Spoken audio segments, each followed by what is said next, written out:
Hello बच्चों, let's read the question. The question is, a uniform rod of length L and mass 4m lies on a frictionless horizontal surface on which it is free to move anyway.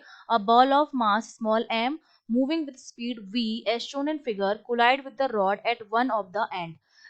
If ball comes to rest immediately after collision, then find out the angular velocity omega of rod just after the collision. तो collision के बाद हमें rod की angular velocity जो है वो calculate करनी है। तो देखिए इस क्वेश्चन के लिए जो की कॉन्सेप्ट हमारा रहेगा वो हमारा रहेगा, हम इसमें लगाएंगे कंजर्वेशन ऑफ एंगुलर मोमेंटम।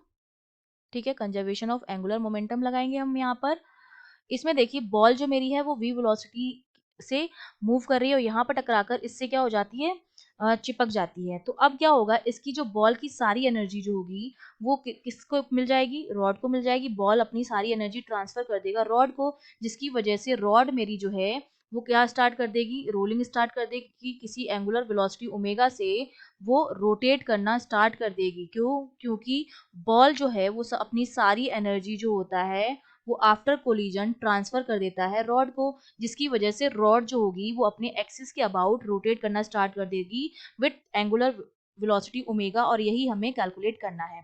तो इसके लिए हम क्या लगाएंगे, हम लगाएंगे momentum conservation, angular momentum conservation. तो देखिए एंगुलर मोमेंटम कंजर्वेशन क्या होता है, initial angular momentum equals to final angular momentum. अब इनिशियल में तो देखिए रॉड जो थी वो तो रेस्ट पर थी, उस टाइम तो इसकी जीरो हो जाएगी इसकी वेलोसिटी। ठीक है, तो ये क्या हो जाएगा m, और बॉल का सिर्फ बॉल क्या आएगा, लीनियर एंगुलर मोमेंटम जो है सिर्फ बॉल का आएगा, तो m v क्रॉस r हो जाएगा। यहाँ पर r जो होती है वो यहाँ से परपेंडिकुलर डिस्टेंस होती है, ये इसका सेंटर है o, और ये वाली जो लेंथ हो जाएगी वो कितनी हो जाएगी, l/2 हो जाएगी सेंटर सी वाली लेंथ, क्योंकि यहाँ से वो क्या है, पाइवोटेड है। तो ये हो जाएगा, अगर इसको मैं खोलूंगी इनिशियल वाले को, अभी इनिशियल की वैल्यू हम निकाल रहे हैं, इक्वल्स टू फाइनल में हमारा क्या हो जाएगा, सिस्टम का एंगुलर मोमेंटम आ जाएगा। उसके बाद कोलिजन हो गया और बॉल जो हो गई इस रॉड पर आकर क्या हो गई, चिपक गई, और मतलब रेस्ट पर आ गई है। अब बॉल ने एंगुलर वेलोसिटी ओमेगा के साथ रोटेट करना स्टार्ट कर दिया, तो फाइनल वाला क्या हो जाएगा, रॉड का आई ओमेगा।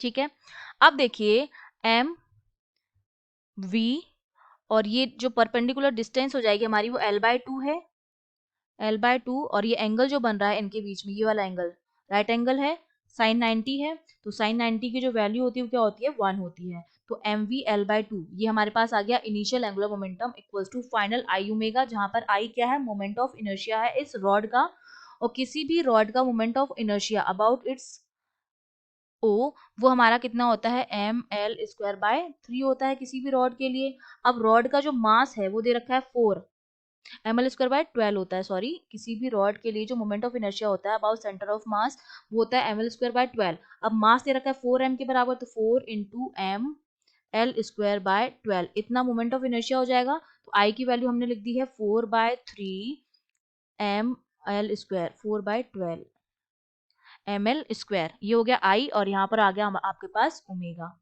ठीक है, तो अब इनिशियल भी लिख दिया हमने, फाइनल भी लिख दिया है, एम वी l/2 इनिशियल आया है और 4 ml²/12 ओमेगा फाइनल आया है। तो यहाँ से m गया, एक l से एक l गया, तो यहाँ से ओमेगा की जो वैल्यू आ जाएगी वो हमारे पास कितनी आ जाएगी, 3v/2l के बराबर। ये मेरे पास क्या आ गया है, एंगुलर वेलोसिटी आ गई है जो हमारी आई है 3b/2l, और यही हमें कैलकुलेट करनी थी, तो ये हमारा आंसर हो गया। I hope you understood well, all the best.